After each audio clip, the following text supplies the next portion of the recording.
We are here again with Danielia Cotton. The album is Good Day, and the song you just heard was definitely my favorite on the album, Won't Get It From Me. So, Oh my God, that's so awesome. That's like my other half's favorite. He didn't think anybody would choose that. Wow. so in the album you go from Follow Me to Won't Get It From Me. Um, Split the difference for me there. Well, won't get it for me is actually it's beautiful. It's loving somebody enough to be like, as my mother says, okay, like how a parent is when you teach your child and they have to learn and they say, if I love them, I have to love them enough to let them fall and not put the pillows so that they learn. In this, it's like somebody saying, that truth you have to find yourself. If I give it to you, it won't mean much. If you figure it out yourself, it will mean everything. I think we all have to discover and find our own truth. Somebody can't give that to us.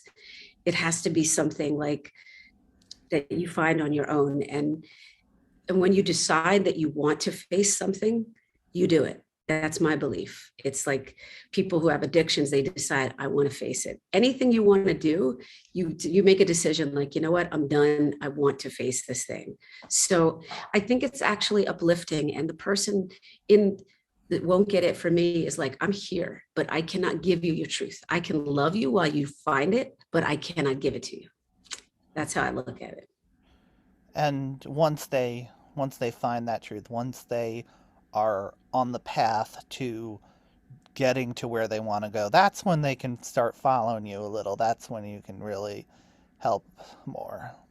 And that person, I feel like, the in the song, the person is wants so much for the person. When you decide, I hope you decide soon because you're killing both of us, but I hope you do. I am here, and it's I'm gonna love you so much, and I'm gonna stay here till you figure it out. But I hope you get it soon.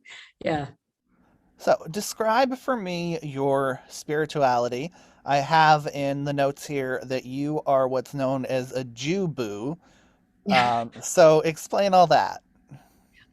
Well, my family, I was born into Christianity, and then my mother, late in her life, well, when I was like 15, she decided she wanted to choose her religion. And this, I'm glad you asked. This is something I feel very strong about. I believe in this country or in the world, a child should never have to inherit a religious belief. It is such a personal thing that our parents can raise us under the guise of their belief. But when we become old enough, that should be our choice. So when I was about 15, my mother converted to Catholicism. Well, actually, it was probably later when she decided as an adult, like, okay, I like this methodology because, Catholicism, Judaism, it's all sort of how you speak to your higher power, so to speak. And everybody's language isn't the same. My mother found the methodology that appealed to her, and then she did it.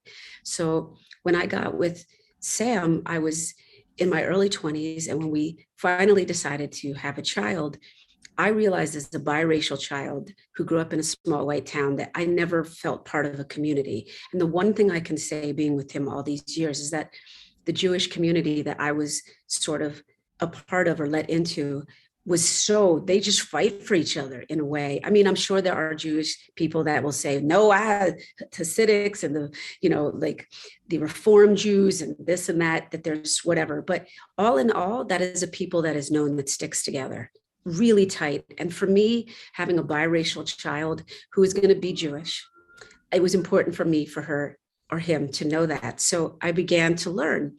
And then when I began to learn, I liked community service. I liked all that Judaism, which is more considered a way of life versus a religion. It all appealed to me because it was about serving the world, not just your community, serving the world and being a better person. I don't know, that appealed to me on all levels. And I was like, I like this. And Jews question the Bible. They question everything. Like, okay, somebody wrote this whatever 1,000 years ago. Some of this could be like the fish story. By the time it got written down, that fish, it was this, turned out to be this huge thing. But they question, and I believe that that's a good thing. And they don't believe that you're going to hell and damnation is going to come out the sky if you do. And I believe any faith that is worth its salt is one you can question. So I immediately was like, I got this. Then I did that, and after we lost the twins and loss, I've had a friend who's a Buddhist, and for whatever reason, that appealed to me deeply. And I went that route for a minute. And then I realized that there were all these Jewish people that were also attracted to Buddhism because it's very similar. And then I realized that there was the thing called the Jew boo. And I was like, it made sense that there was a lot of us that were attracted to a similar way of life, a similar way of thinking. And I don't know, I think I sort of ended somewhere in the middle, which is kind of beautiful. And that, I got to tailor make my own belief, which is the way I think it should be. And we should allow our children to grow up and say, like, okay, I want to be a this, I want to be a that. And we should give them our blessing, because your relationship to whatever you believe is so personal that your parents, you can't inherit that. That is something you develop on your own. I feel so strongly about that. If you can't tell, I really do. I think that's the way it should be.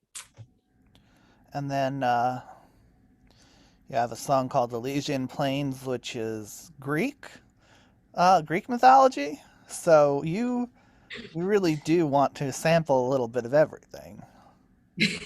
Well, the co-writer, the lyrical, Jeff Cohen, had lost his father. I mean, we both had loss during COVID, and we just thought, he was like, Danielia, Elysian Plains is like in Greek mythology. It's this great place. There's like music and it's beautiful, and you go there. And, he was like, let's write about that, because COVID was deep. People were afraid of death. And, we were like, whatever it is, don't be afraid to live. Don't be afraid to die. And when you get there, I'll meet you on the other side in the beautiful place. And so I love that idea right in the middle of COVID, after he had had a loss, and we had had a loss. Sam lost his mom and he had lost his dad. So we were really, yeah, we were trying so hard to not stay in the dark place. And I love that he brought he called me, he was like, let's do this. And it was awesome. Yeah. So I always like to close out my show by having my guest pick a song. I give them a little bit of a rule, and Okay. then they got to jump through that hurdle and find a song that meets it.